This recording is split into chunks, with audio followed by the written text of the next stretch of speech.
Good morning students. आज मैं आपको समुच्चय सिद्धांत यानी सेट थ्योरी पढ़ाने जा रहा हूं। तो समुच्चय क्या होता है कि किसी भी विभिन्न प्रकार की वस्तुओं को एक साथ संग्रहित करके एक जगह पे रख देना समुच्चय कहलाता है। तो इसकी मैथमेटिकल डेफिनेशन जो होती है कि समूह, समुदाय, संग्रह जैसे विभिन्न शब्दों के स्थान पर हम समुच्चय का प्रयोग करते हैं। ठीक है।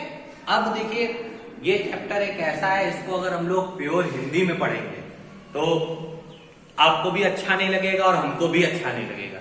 तो इसको हम इंग्लिश में पढ़ेंगे तो आपको भी वर्ड सुनने में अच्छे लगेंगे और समझने में भी आपको अच्छा लगेगा। तो स्टार्टिंग करते हैं हम इसमें। सबसे पहले समुच्चय में जो साइन होते हैं, जो सिंबल्स होते हैं, उनको कैसे समझा जाता है, सबसे पहले हम लोग वो देखते हैं। देखिए, सबसे पहले समुच्चय का एक साइन होता है यू। ठीक है। इसको हम लोग इंग्लिश में बोलते हैं यूनियन। ठीक, नंबर 1। नंबर 2, उल्टा यू बना दीजिए। ये इसको हम लोग बोलते हैं इंटरसेक्शन।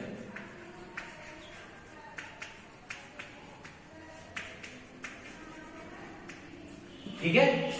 यूनियन में क्या होता है, बहुत सी चीजों को एक साथ रख देना यूनियन होता है। जैसे आप क्लास 6 में हैं, ठीक है, और आपका भाई क्लास 8 में है। उन सारी बुकों को आप एक साथ एक शेल्फ में रख दीजिए, तो उसको हम लोग बोलते हैं यूनियन। कि आपकी बुक्स और आपके भाई की बुक अलग अलग क्लास होने के बावजूद भी मैंने एक साथ रख दी, वो हो गया मेरा यूनियन। इंटरसेक्शन का मतलब क्या होता है कि कॉमन चीजों को रखना। जैसे आपका भाई क्लास 6 में है, आप क्लास 8 में हो, आप लोगों ने मैथ्स की बुक को एक शेल्फ में रखा, साइंस की बुक को एक शेल्फ में रखा, इसको बोलते हैं इंटरसेक्शन। मींस क्लास 6 और क्लास 8 की कॉमन जो साइंस की बुकें हैं उनको हमने एक साथ रखा। तो वहां वर्ड्स के लिए हम लोग किसका यूज करते हैं, कॉमन वर्ड्स के लिए इंटरसेक्शन का। इसके बाद थर्ड नंबर होता है, एक सी बनाइए, इसके बीच में ऐसे एक लाइन ड्रॉ कर दीजिए, इसको हम लोग बोलते हैं बिलोंग्स टू। ठीक है। बिलोंग्स टू का मतलब क्या हुआ, जैसे आपके पास एक सेट में, मान लीजिए, एक सेट का एग्जांपल दे रहा हूं। ठीक, मान लीजिए A इज इक्वल्स टू दिया हुआ है 1 2 3 4। A के सारे टर्म्स हैं। ठीक, एक जगह आपको लिख दिया जाए A और आगे एक ब्रैकेट बना के लिख दिया जाए 4।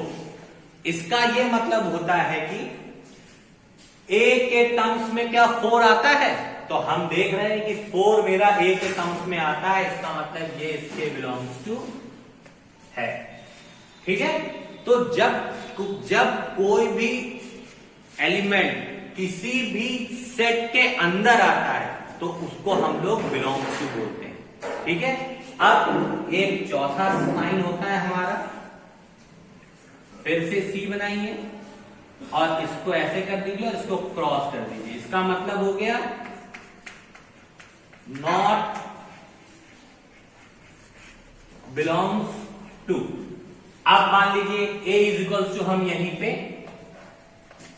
5 लिखते, तो क्या इस A वाले टर्म में 5 कहीं दिया हुआ है, नहीं दिया हुआ है, तो ये टर्म्स कैसा हो गया हमारा, नॉट बिलोंग्स टू। ठीक है। सिंपल सा एग्जांपल, हम लोग सब RS में पढ़ते हैं, तो हम आपका नाम मान लीजिए ले लेते हैं तनिष्का। तनिष्का के आगे मैंने लिख दिया RS। तनिष्का RS में पढ़ती है तो तनिष्का बिलोंग्स टू RS हो गई। अब अगर कोई और बच्चा, मान लीजिए राम तो RS में पढ़ता नहीं है, तो Ram is not belongs to RS। ठीक है। तो जो भी एलिमेंट एक मेन एलिमेंट के अंदर होता है तो वहां बिलोंग्स टू का साइन लगता है, और जहां नहीं होता है तो वहां हम लोग बिलोंग्स टू का साइन बना के उसको कट कर देते हैं। ठीक है, तो अभी मैं आपको केवल ये 4 जो साइन है उनको बताऊंगा। कल मैं आपको कैप के बारे में बताऊंगा, A cap B cap C क्या होता है। अभी मैं केवल इतनी चीजें बताऊंगा आपको, और इससे रिलेट करते हुए सम्स कराऊंगा, जिससे आपको हर चीज समझ में भी आ जाए, जिससे हम एक्सरसाइज करने में हमको प्रॉब्लम ना हो। क्योंकि ये फर्स्ट टाइम पढ़ते हैं हम लोग, तो इसको हम लोगों को ध्यान से पढ़ना चाहिए। तो आप पहले इतना नोट कर लीजिए, साइन क्या होता है, मैं फिर बता रहा हूं सम्स कैसे होते हैं इसका।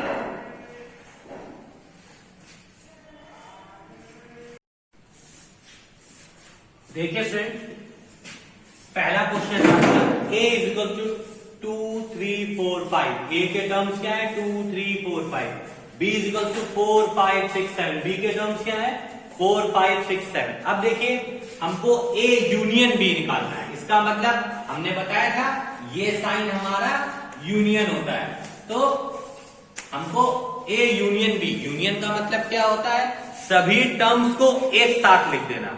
बट हाँ, याद रखने वाली बात यह होती है कि कोई भी टर्म्स रिपीट नहीं होना चाहिए। जैसे 2 अगर 2 बार लिखा है तो हम उसको 2 बार नहीं लिख सकते, उसे हम लिखेंगे एक ही बार। अब देखिए यूनियन का मतलब क्या हो गया है, ए के सारे टर्म्स और बी के सारे टर्म्स को हम लोग एक साथ मर्ज करके लिख दें। कैसे लिखेंगे, सबसे पहले कर्ली ब्रैकेट बनाएंगे, 2 कॉमन हो या ना हो, बस डिजिट रिवर्स नहीं होनी चाहिए, ध्यान रखिएगा। 2 3, देखिए 2 3 यहां था पर यहां नहीं था, पर फिर भी मैंने लिखा, क्योंकि यूनियन का मतलब होता है सबको एक साथ लेके चलना। अब 4 यहां पे है, 4 यहां पे है, 4 2 बार है पर लिखेंगे उसको हम लोग एक बार, क्योंकि रूल मेरा क्या होता है कोई भी डिजिट रिवर्स नहीं होनी चाहिए। यहां 5 है, यहां 5 है, तो 5 को भी लिखेंगे। अब देखिए 5 भी 2 बार लिखा हुआ था, एक बार ही लिखा, डिजिट को रिवर्स नहीं करना है, 2 बार नहीं लिखना है। अब देखिए 4 5 तक आ गया, 6 7 यहां है बट यहां नहीं है, हमको यूनियन करना है, सभी टर्म्स को एक साथ लिखना है, तो 6 और 7 भी हमको लिखना पड़ेगा। ठीक है, तो ए यूनियन बी का मतलब क्या होता है, सभी टर्म्स को एक साथ लिख देना। देखिए 2 3 4 5 6 7, कोई भी टर्म्स छूटे नहीं है, सभी टर्म्स को एक साथ लिख दिया गया है। ये हमारा हो गया ए यूनियन बी। अब बारी आती है ए इंटरसेक्शन बी। इसका मतलब क्या होता है, याद रखिएगा, कॉमन टर्म्स को लिखना। इंटरसेक्शन का मतलब जो चीज दोनों में कॉमन हो। जैसे मैंने 6 और 8 में साइंस की बुक का एग्जांपल दिया था कि साइंस की बुक्स को एक साथ रखना, वैसे ही अब जो टर्म इन दोनों में कॉमन होंगे उनको हम इंटरसेक्शन में लिखेंगे। देखिए ब्रैकेट ऑन किया, 2 यहां है पर यहां नहीं है, तो 2 नहीं लेंगे। 3 यहां है बट यहां पे नहीं है, तो 3 नहीं लेंगे। 4 यहां है, 4 यहां पे भी है, तो कॉमन टर्म है इसलिए इसको लिख लेंगे। 5 यहां है, 5 यहां पे भी है, कॉमन टर्म है इसलिए इसको भी हम लोग लिख लेंगे। 6 यहां पे है बट इसमें नहीं है, तो 6 नहीं लिखेंगे। 7 यहां पे है बट इस वाले में नहीं है इसलिए इसको नहीं लिखेंगे। इसका भी वही प्रोसेस, डिजिट को रिवर्स नहीं करना है। जैसे 4 यहां है तो एक बार और 4 लिख दिया कि सर एक ये वाला भी 4 ले लो, एक ये वाला भी 4 ले लो, ऐसा नहीं करना है। डिजिट अगर 2 बार है तो लिखा केवल और केवल एक बार ही जाएगा, चाहे वो यूनियन हो चाहे वो इंटरसेक्शन हो।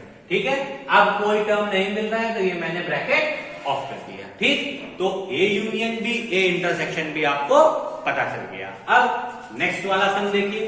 नेक्स्ट वाले सम में ए के टर्म है 10 11 12, बी के टर्म है 12 एंड 13। तो हमको सबसे पहले A union B find out करना है। तो ए यूनियन बी का मतलब सारे टर्म्स को हम लोग एक साथ लिख दें, बट कोई भी टर्म रिपीट नहीं करेंगे, यानी 2 बार नहीं लिखेंगे उसको। जैसे 10 यहां पे है, 10 यहां पे नहीं है, हमको लेना पड़ेगा क्योंकि ये मेरा यूनियन है, मतलब सबको एक साथ लेके चलना है। 10 लिखा। 11 यहां पे है बट यहां पे नहीं है, फिर भी हमको लेना पड़ेगा, मैंने ये लिख दिया। 12 यहां पे है और यहां पे भी है, डिजिट 2 बार हो गए, रिपीट नहीं करना है, पर एक बार लिखना है, ये मैंने लिख दिया 12। अब देखिए 13 यहां तो है बट यहां पे नहीं है, इसीलिए 13 को एक बार ही लिखना पड़ेगा, छोड़ेंगे हम लोग नहीं, क्योंकि यूनियन में किसी भी चीज को हम लोग छोड़ते नहीं है। ठीक है, अब जैसे तो फर्स्ट हो गया। अब मान लीजिए आपको सेकंड सम में बोल देता कि A intersection B find out करिए, तो ए इंटरसेक्शन बी में क्या होता है कि कॉमन टर्म्स लेते हैं। अब जैसे यहां 12 है, यहां भी 12 है, ये दोनों टर्म्स हमको कॉमन दिख रहे हैं, और कोई टर्म्स कॉमन तो दिख नहीं रहा, तो यहां पे क्या लिख देंगे 12। ठीक, ए इंटरसेक्शन बी। अब सपोज दैट कोई एक सम ऐसा होता, थोड़ी देर के लिए ये तो क्वेश्चन आप नोट कर लीजिए, मान लीजिए एक सम आपको कुछ इस टाइप का मिल जाता, मैं इसी सम में कर दे रहा हूं, जैसे यहां ये सम का आंसर कंप्लीट हो गया। अब अगर सम में थोड़ा बहुत अगर चेंजमेंट करते हैं हम, किसी वजह से यहां पे अगर ये 12 नहीं होता, ठीक, फिर आपसे बोला जाता कि अब मैं टफ कर रहा हूं इसको, अब आपसे बोला जाता कि A union B find out करिए इस टर्म में, तो ए यूनियन बी तो हम लोग इजीली फाइंड कर देते हैं, कैसे 10 11 12 एंड 13। देखिए सारे टर्म्स को एक साथ लिख दिया, कोई डिजिट रिपीट भी नहीं की। अब अगर इंपॉर्टेंट चीज कब आ जाती है, अब अगर हम ए इंटरसेक्शन भी फाइंड आउट करते, तो जब ए इंटरसेक्शन भी फाइंड आउट करते तो इंटरसेक्शन में हमको कॉमन चीजें देखनी पड़ती। तो देखिए यहां पे 10 11 लिखा हुआ है, यहां पे 12 13 लिखा हुआ है, कॉमन तो कुछ नहीं। इस कंडीशन में इंटरसेक्शन क्या फाइंड होगा, जब कोई टर्म कॉमन नहीं मिलते हैं तो इंटरसेक्शन में कुछ नहीं होता है, तो इस सिचुएशन में हम उसको ऐसे 0 बनाते हैं और ऐसे कट कर देते हैं, इसका मतलब होता है 5। इसका मतलब क्या होता है 5, मतलब कोई टर्म कॉमन नहीं है, ये हमारा होता है 5। ठीक है, याद रखेंगे 5 नॉट पाई, 5। ठीक है, याद रखिएगा इसको। ठीक है, तो आपको ये बता दिए मैंने क्वेश्चन। अब मैं आपको बिलोंग्स टू से रिलेटेड क्वेश्चन बता रहा हूं कि बिलोंग्स टू वाले टर्म्स के सम्स को कैसे करते हैं। आप तब तक ये एक एक्स्ट्रा क्वेश्चन था जो मैंने अपने हाथ अभी चेंज कर दिया है, क्योंकि आगे इस टाइप का क्वेश्चन होगा, तो आप इन क्वेश्चंस को नोट करिए।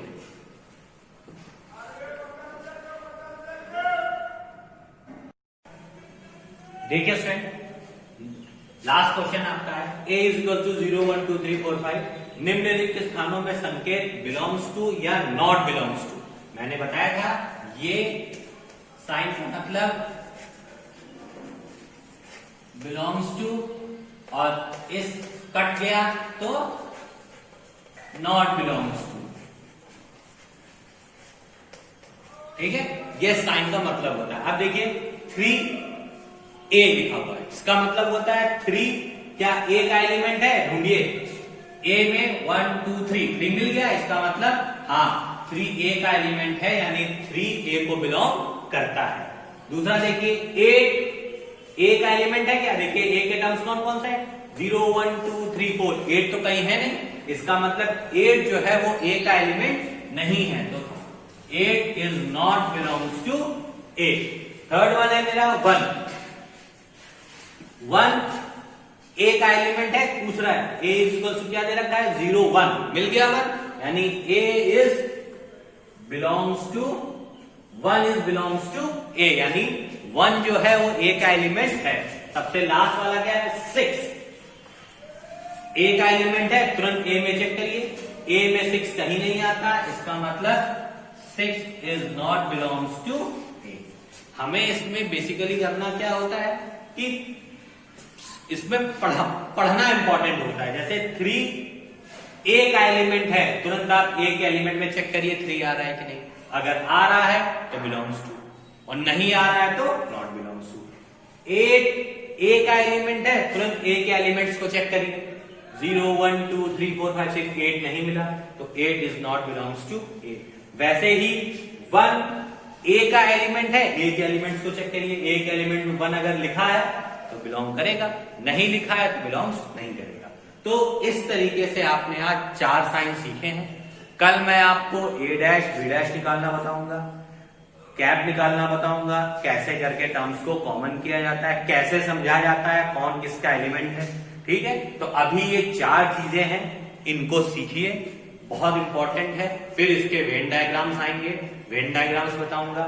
बट अभी इस एक्सरसाइज से इस टॉपिक को बहुत अच्छी तरीके से समझिए, और कुछ भी नहीं समझ में आए तो बहुत जल्दी से पूछिएगा, इस एक्सरसाइज को लाइटली मत लीजिएगा। Okay students, now thank you and have a nice day.